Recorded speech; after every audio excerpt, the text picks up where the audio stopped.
Good morning, Yusek. Ma'am, may sinabi po si Senator Amy na haharangin niya sakaling ma-appoint si Secretary Remulla bilang ombudsman dahil parte daw ito ng plano para ipakulong si VP Sara bago mag-2028 election. Ano pong reaksyon ng palasyo? Sa statement po ni Senator Amy, mas marami po sigurong katanungan na maibibigay dito.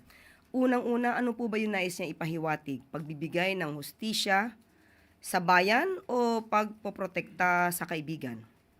Ang nais niya po bang maging ombudsman ay hindi man lang kakantiin o sasampahan ng kaso kung mayroong dapat na sampahan? Ang mga Duterte, ang mga kaibigan ng mga Duterte, allies ng mga Duterte.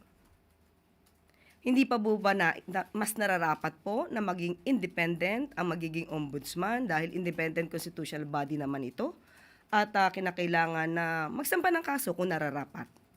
At hindi po dapat katakutan kung wala naman magiging talagang kasalanan ng mga Duterte na siyang kinatatakutan niya. Hindi naman po ibig sabihin nito ay hindi dapat sila sampahan ng kaso dahil kaya naman nila ipagtanggol ang kanilang mga sarili.